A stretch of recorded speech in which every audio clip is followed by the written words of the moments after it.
بات کرتے ہیں محرم الحرام کے بارے میں کہ اس مہینے کو حرام کیوں کہا گیا اور اللہ سبحانہ تعالیٰ نے اس کی حرمت کے بارے میں ہمیں کیا بتایا ہے.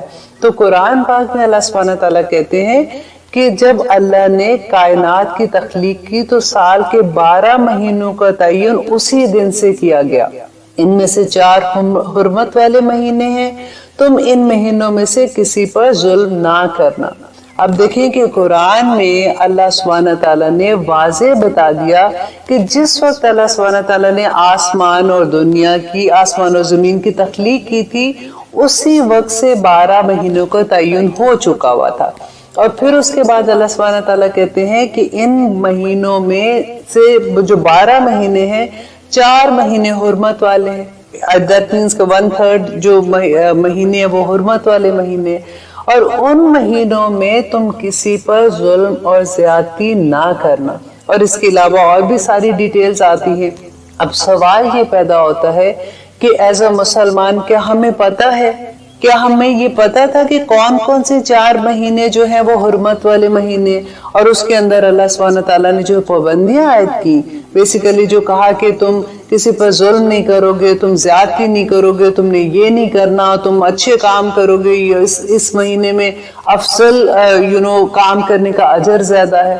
ہم میں سے کتنے لوگ ہیں؟ آنیسٹلی مجھے نہیں پتا تھا. جس وقت میں نے قرآن پڑھنا شروع کیا تھا تو تبھی مجھے پتا لگا، تو میں خود بھی حیران ہوگی. اور اس کے بعد میں نے اپنی فیملی میں اپنے جاننے والوں میں سے جب کویسچن کرنا شروع کیا تھا تو آلموسٹ اگر آپ کہو کہ 99% لوگوں کو نہیں پتا تھا کہ کون سے مہینے حرمت والے ہیں، اور اگر ہے بھی تو اس کی ریزن کیا تھی.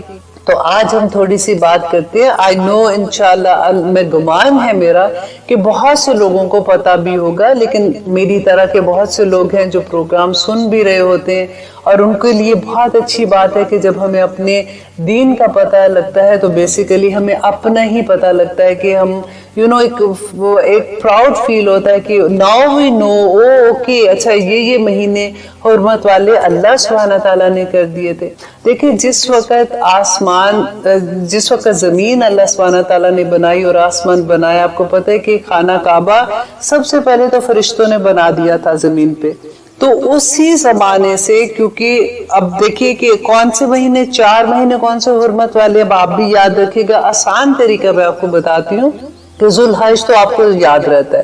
ذوالحج سے ایک مہینہ ادھر کا رکھے اور ایک مہینہ ادھر کا رکھے، جیسے ذوالقعدہ، ذوالحج اور اس کے بعد محرم. یہ 3 مہینے جو ساتھ ساتھ آتے ہیں یہ حرمت والے ہیں. اور 4تھا مہینہ جو ہے وہ رجب کا ہے. اس کی وجہ کیا ہے یہ بھی ہم جان لیتے ہیں کہ کیونکہ جس وقت سے زمین آسمان بنا تھا، اللہ سبحانہ تعالیٰ کا گھر بھی اسی وقت سے دنیا میں بنا ہوا ہے، اور اسی زمانے سے ہی لوگ اللہ کے گھر کا طواف بھی کرتے تھے. تو ہوتا کیا تھا اس زمانے میں، کیونکہ لوگ دور کا سفر کر کے آتے تھے، اور ڈیفینیٹلی اس وقت ایسی تو سہولتیں نہیں ہوتی تھی، راتیں اتنی ایسی ہوتی تھی کہ کہاں پہ پڑاؤ ڈالنا ہے، پھر قافلے لوٹے بھی جاتے تھے، پھر ڈر بھی ہوتا تھا. تو اللہ سبحانہ تعالیٰ نے، دیکھیں کتنا پیار آتا ہے جب ہمیں اس طرح کی ڈیٹیل پتہ چلتی ہے کہ اللہ سبحانہ تعالیٰ نے اس زمانے سے حج کے لیے، کیونکہ لوگ نکلتے تھے تو ایک مہینہ پہلے اپنے گھروں سے نکلتے تھے، اور جب وہ واپس حج کر کے جاتے تھے تو 1 مہینہ ان کو واپسی میں لگ جاتا تھا. تو یہ 3 مہینے اللہ سبحانہ تعالیٰ نے حرمت کے کر دیے کہ اس میں آپ کوئی ظلم نہیں کرو گے، قتل و غارت نہیں کرو گے، کوئی چوری نہیں کرو گے. آپ بلیو کریں، اگر آپ ہسٹری پڑھیں کہ اسلام لانے سے پہلے قریش کے جو لوگ تھے نا، اہل قریش تھے، وہ اگر ان کے باپ کا قاتل بھی ان کے سامنے آ جاتا تھا ان مہینوں میں تو وہ اس کو بھی ہاتھ نہیں لگاتے تھے. وہ اتنا احترام کرتے تھے. اور یہاں تک حال ہو گیا تھا کہ قریش کے اندر، جو مکہ کے اندر، کیونکہ لوٹ مار اتنی ہو گئی تھی، لوگ جب قافلے جاتے تھے ان کو لوٹ لیتے تھے، ان کا سامان چوری کر لیتے تھے. تو اس وقت یہ جو 4 مہینے ہیں نا، اس میں وہ ایسا نہیں کر سکتے تھے. اب جتنی بھی ٹریڈنگ ہوتی تھی، جو کاروبار ہوتا تھا، وہ سارا کا سارا انہی 4 مہینوں میں. ایک تو وہ حج کے لیے نکلتے تھے، حج کے لیے آتے تھے، وہ سامان بھی اپنا لے کے آتے تھے،